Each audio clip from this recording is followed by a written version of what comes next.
मौजूद की दो ही किस्में, एक वो जो खारिज में विदाउट एनी सपोर्ट मौजूद हो, और दूसरा वो जो खारिज में विद एनी सपोर्ट मौजूद हो। जो विदाउट एनी सपोर्ट मौजूद हो उसे वाजिबुल वजूद कहा जाता है, और वो सिर्फ एक है, अल्लाह तबारक व तआला। उसके अलावा दुनिया में कोई वाजिबुल वजूद नहीं है। और जो मौजूद है खारिज में विथ एनी सपोर्ट, उसे मुमकिन कहते हैं। मुमकिन का मतलब होता है जो कल नहीं था आज है, कल नहीं होगा। इस्लामपुर कल नहीं था आज है, कल नहीं होगा। skies, animals, girls, boys, children, trees, everything in this world exception Allah कल नहीं थे, आज है, कल नहीं होंगे। उसे मुमकिन कहते हैं। तो मौजूद की दो किस्में हो, जो खारिज में विदाउट एनी सपोर्ट मौजूद है वो है वाजिबुल वजूद अल्लाह ताला। जो विथ एनी सपोर्ट मौजूद हो वो है हम और आप। A question arises in our mind कि हमारे नबी क्या है?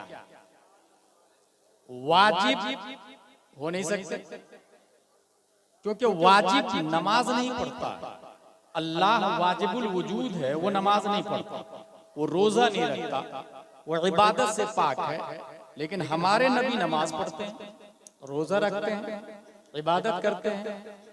तो इसलिए नबी वाजिब नहीं हो सकते हैं। और मुमकिन भी समझ में नहीं आ रहा, क्योंकि हम भी मुमकिन है और नबी भी मुमकिन है।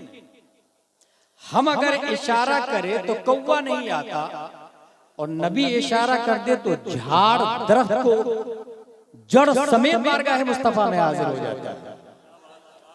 हम अगर इशारा करें तो रोटी के टुकड़े नहीं होते, और नबी इशारा कर दे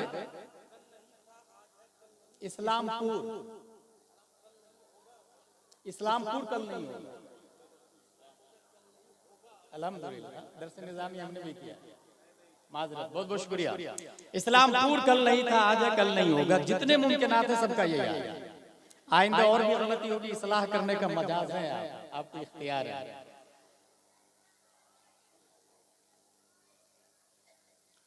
वाजिबुल वजूद हो नहीं सकते, क्योंकि वाजिब नमाज नहीं पढ़ता और नबी नमाज पढ़ते हैं।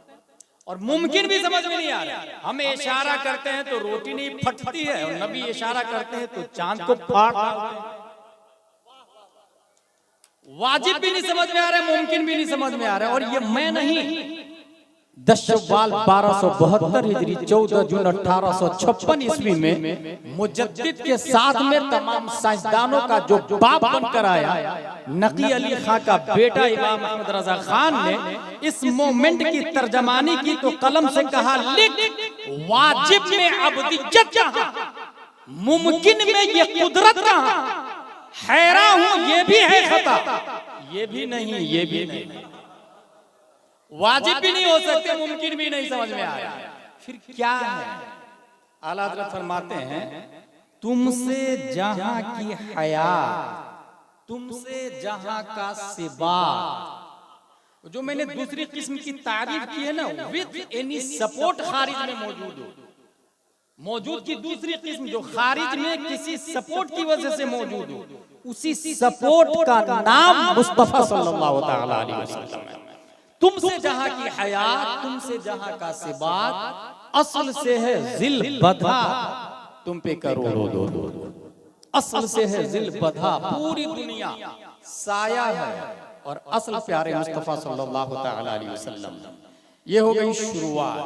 अब जरा अक्ल के बारे में 3 डॉट याद रखिएगा, अक्ल, कल्ब, इल्म। अक्ल, साइंटिस्ट ने अपनी किताब में ये लिखा है कि दिमाग के अंदर 100 बिलियन न्यूरॉन्स है, और 100 ट्रिलियन कनेक्शन है। न्यूरॉन्स कहते हैं वायर को, और कनेक्शन कहते हैं जोड़ को। और वायर और जोड़ जितने ज्यादा होंगे, पावर मेमोरी उतना ही स्ट्रॉन्ग होगा। जस्ट लाइक टेक्समो की मोटर, 1 हॉर्स पावर की मोटर में इतने वायर होते हैं, 2 हॉर्स पावर में इतने, 3 में इतने, 4 में इतने। डैम पे चले जाए 500 हॉर्स पावर की मोटर, इतने वायर लगे हुए होते हैं। वायर और जोड़ जितने ज्यादा होंगे मेमोरी पावर उतनी ज्यादा स्ट्रांग होगी। साइंटिस्ट ने यह भी लिखा है कि इंसान के दिमाग में 1 मिलियन बिलियन गीगा और बाइट्स डाटा सेव हो सकता है। फिर से सुने, इंसान के दिमाग में 1 मिलियन बिलियन गीगा और बाइट्स डाटा मेमोरी में सेव हो सकता है। ये आम मेमोरी की बात कर रहा हूं। और उसकी हिदायतुल हिकमत में 4 किस्में किया है। अक्ल हयुलानी, अक्ल बिल फेल, अक्ल बिल मलिका, अक्ल मुतलक। अक्ल इंसान आमतौर से 3 हिस्सों में डिवाइडेड है, अदना, औसत, आला। एक इंसान ऐसा है जो पूरे कुरान को, कुरान शरीफ पूरे कुरान को सिर्फ 3 महीने में हिफ्ज कर लेता है। पूरे कुरान। जानते हो उस आदमी का नाम क्या है? शेख अब्दुल हक मुहद्दिस देहलवी रज़ियल्लाहु ताला। एक और आदमी को जानता हूं मैं जो सिर्फ 3 महीने में पूरे कुरान को हिफ्ज कर लिया, इमाम शाफई रज़ियल्लाहु ताला। एक और आदमी को मैं जानता हूं जो सिर्फ 3 महीने में पूरे कुरान का हिफ्ज कर लिया, वो भी जेल में, मुजद्दिद अल-फसानी रज़ियल्लाहु ताला। एक और आदमी को मैं जानता हूं जो सिर्फ 7 दिन में कुरान का हिफ्ज कर लिया। 7 दिन में। वो आदमी गया इमाम साहब के पास पढ़ने के लिए, इमाम साहब मैं अल्लामा बनना चाहता हूँ। इमाम साहब ने कहा जा कुरान याद करके आ। वो बच्चा गया और 7 दिन में फिर से आ गया। बोले मैंने कहा ना कुरान याद करके आओ। बोले हजरत कर लिया। 7 दिन में पूरा कुरान कर लिया। बोले हाँ कर लिया। अलहम्दु से वन्नास तक पूरे अलिफ लाम मीम से अम्मा यतसालू तक। बोले हाँ हजरत कर लिया। उस बच्चे को दुनिया इमाम मोहम्मद के नाम से याद करती है और उस इमाम को दुनिया इमाम आजम अबू हनीफा के नाम से याद करती है। एक और आदमी को मैं जानता हूं जो सिर्फ 7 घंटे में हाफिज कुरान बना। 7 घंटे में। हुआ यूं को उसको किसी ने हाफिज बोल दिया। उसने सोचा यार मैं तो हाफिज हूं नहीं, अगर मैं बोलूं इसको भाई भाई कल से हाफिज मत बोलना क्योंकि मैं हाफिज नहीं हूं, 2 सूरत है, या तो उसको रोक दूं हाफिज मत बोल, या उसकी बात सच करने के लिए खुद हिफ्जी कर डालता। उसने सोचा वो वाले नहीं ये वाला कर लेता, हिफ्जी कर लेता। कुरान शरीफ खोला, अलिफ लाम मीम का पूरा पारा एक बार पढ़ा और जाके तरावी पढ़ा। दूसरे दिन दूसरा पारा जाके तरावी पढ़ा। तीसरे दिन तीसरा पारा पढ़ा जाके तरावी पढ़ा दी। उसके पढ़ने के टाइम को जोड़ा गया तो तखमीनन 7 घंटे में हाफिज कुरान बनने वाला बरेली का कलंदर इमाम अहमद रजा खान की जात।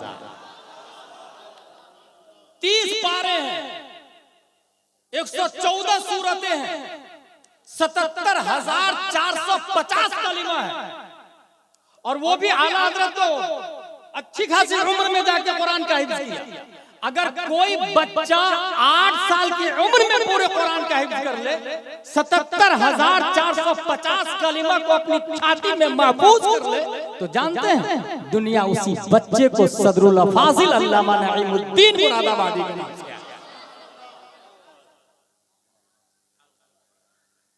अक्ल जितनी स्ट्रॉन्ग होगी। अच्छा एक और बात याद रखिएगा, ये हुजूर मुहद्दिस कबीर ने एक जगह बयान किया कर्नाटका में।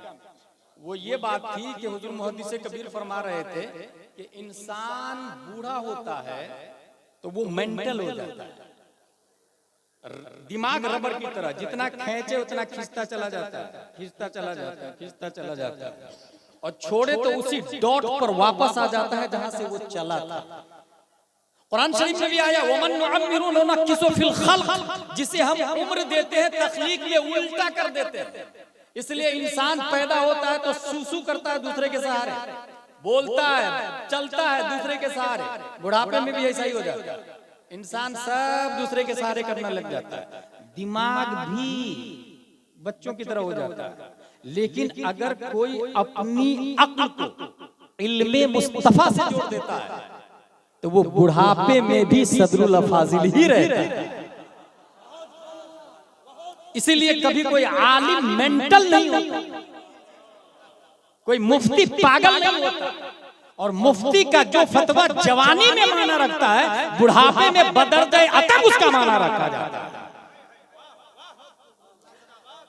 अक्ल की बात आ रही है तो फाइनली बात सुने, इसको मैं बाज़ाब्ता, मेरा एक मौजू है, इस्लाम को कोई ओवरटेक नहीं कर सकता, क्योंकि ओवरटेक करने के लिए जिसने साइकिल बनाई, फॉर एग्जाम्पल साइकिल किसने बनाई आप लोगों को पता है? मैं एक बात बता दूं, ये साइकिल जर्मन में 1817 में सबसे पहले बनी।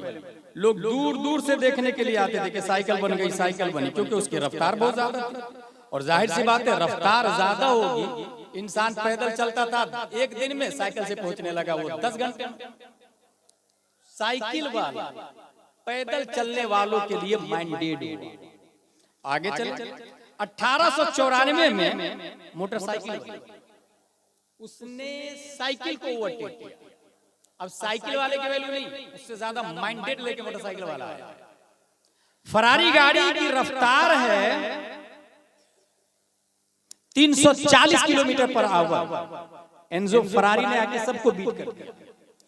शटल स्पेस वाला उसकी रफ्तार बनाया 28,000 किलोमीटर पर आवर। अगर आज भी इंसान शटल स्पेस से ज्यादा कोई फास्टर सवारी बनाता है तो वो नासा को भी बीट करेगा और एलन मस्क को भी बीट करेगा। अभी नासा को पीछे छोड़ दिया एलन मस्क कंपनी ने, वो स्पेस में ले जाके वापस भी ला रहा है, नासा वापस नहीं ला रही थी नासा कंपनी। अगर इंसान इससे स्टैंडर्ड सवारी बनाए, तेज रफ्तार सवारी बनाए, उसको भी बीट करेगा। अब मेरा दावा यह है कि इस्लाम को कोई ओवरटेक नहीं कर सकता। उसकी दलील यह है कि इसके लिए नबी से ज्यादा माइंडेड होना चाहिए, नबी से ज्यादा अक्ल चाहिए। और नबी को कितनी अक्ल दी है, इसके हवाले से अल्लामा दहलान ज़ैनी सीरतुन नबविय्या में रकम तराज है, इन्नल्लाह तआला लम युअति जमीअन नास मिन बदाई दुनिया इला इंक़िज़ाइहा मिनल अक्ल फी जम्बि अक्लिही सल्लल्लाहु अलैहि वसल्लम इल्ला कहब्बत रमलिन मिन बैन रिमाली दुनिया। पूरी दुनिया के रेगिस्तान को एक तरफ रखे, उसमें से एक रेत का जर्रा ले, उस एक रेत के जर्रा की कोई हैसियत नहीं है तमाम रेगिस्तान के सामने। याद रखिएगा, नाखून में हजारों रेत के जर्रे आ सकते हैं, एक रेत का जर्रा उसकी कोई हैसियत नहीं रेगिस्तान के सामने। अल्लामा दहलान लिखते हैं कि आदम से लेकर कयामत तक तमाम अंबिया, तमाम रसूल, तमाम उलमा, फज़ला, साइंटिस्ट, न्यूटन, आइंस्टाइन, केपलर, ज़रक़ाली, अरस्तु, फिसागोरिस, एपीजे अब्दुल कलाम, इमाम मेहदी तक जितने वक़ला, बुलगा, फज़ला, नुक़बा, शुरफ़ा आएंगे, उन सब की अक्ल एक ज़र्रे रेत की तरह है और पूरा रेगिस्तान प्यारे मुस्तफ़ा सल्लल्लाहु अलैहि वसल्लम।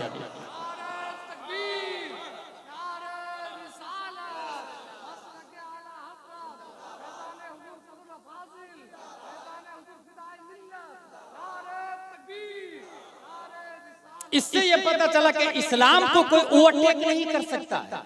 इसकी खारिज में एक मिसाल दे दूं, पूरी दुनिया सबसे पहले सबसे ज्यादा पावरफुल जमीन को समझ रही थी और बाज़ाब्ता जमीन की पूजा भी की जा रही है।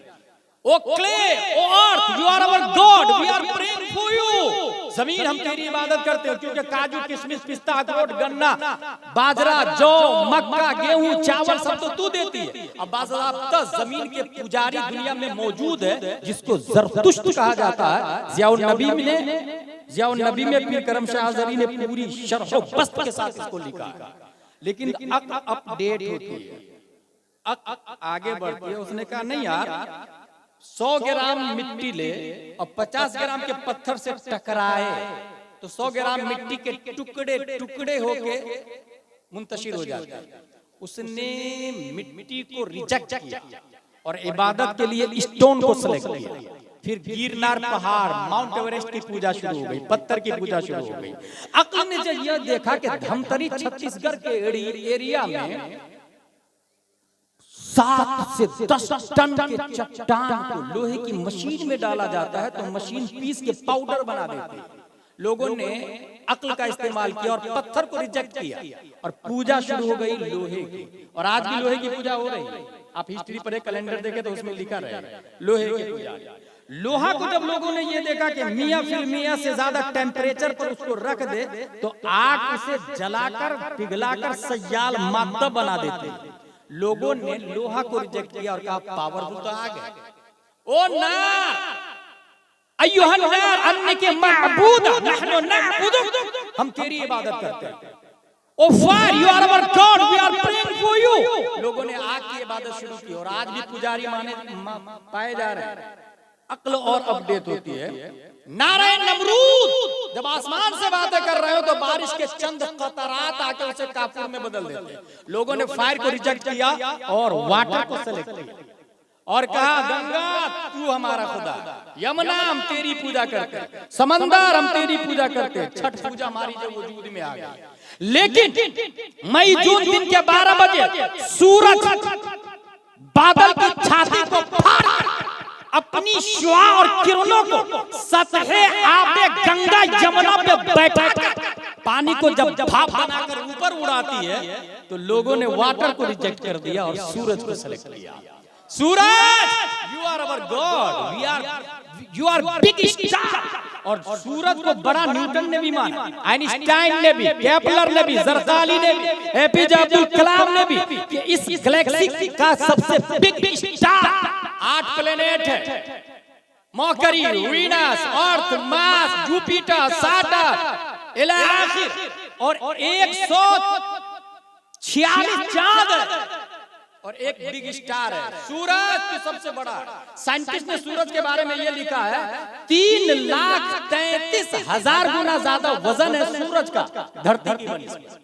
फिर से सुने, धरती को सिर्फ इस्लामपुर मत समझिएगा। पूरी दुनिया 2 हिस्सों में डिवाइडेड है। एक को कहते हैं क़ारात, एक को कहते हैं मुहीतात। क़ारात को बर्रे आज़म कहा जाता है और मुहीतात को बहरे आज़म कहा जाता है। कॉन्टिनेंट 7 है, ऐसे ही समंदर भी 7 है। ऐसी 3,33,000 गुना ज्यादा वजन सूरज का है धरती की बनिस्बत। और आगे साइंटिस्ट ने ये लिखा है 13 लाख ऐसी जमीन सूरज में फिट हो सकती है। 13 लाख जमीन। जब 13 लाख जमीन सूरज में फिट हो सकती, दुनिया के बड़े बड़े ओकला ने सूरज को बिग स्टार माना, सबसे बड़ा माना। 571 ईस्वी अब्दुल्ला की पीठ से, आमिना के बतन से, मकाम बैदा पीर के दिन सुबह सादिक रब्बे कदीर ने लफ्ज़ मोहम्मद से मुसम्मा मुस्तफा को पैदा फरमाया। और सिर्फ यही नहीं, हुजूर फिदाए मिल्लत के जद्दे अकबर हजरत अली की नमाज की खातिर मकाम साहबा में सूरज को पलटाया और कहा अल्लाहुम्मा रुद्दुहा अला अली फइन्नहु फी ताअतिका व ताअत अली का। जब मकाम साहबा में सूरज को नबी ने पलटाया तो ये पलटाना नहीं था, जवाब था न्यूटन का, आइंस्टाइन का, डार्विन का, जरदारी का, ऑक्सफोर्ड का, कैम्ब्रिज का, ओसावादारिन का, पूरी दुनिया के बड़े बड़े तकादरा का कि तू जिसे सबसे बड़ा बिग स्टार मानता है वो तो मुस्तफा का नौकर है। नारे तकबीर, नारे रिसालत, नारे रिसालत, फैज़ान हुज़ूर सल्लल्लाहु फाज़िल उर्स नईमी और फिदाए मिल्लत, नारे हैदरी।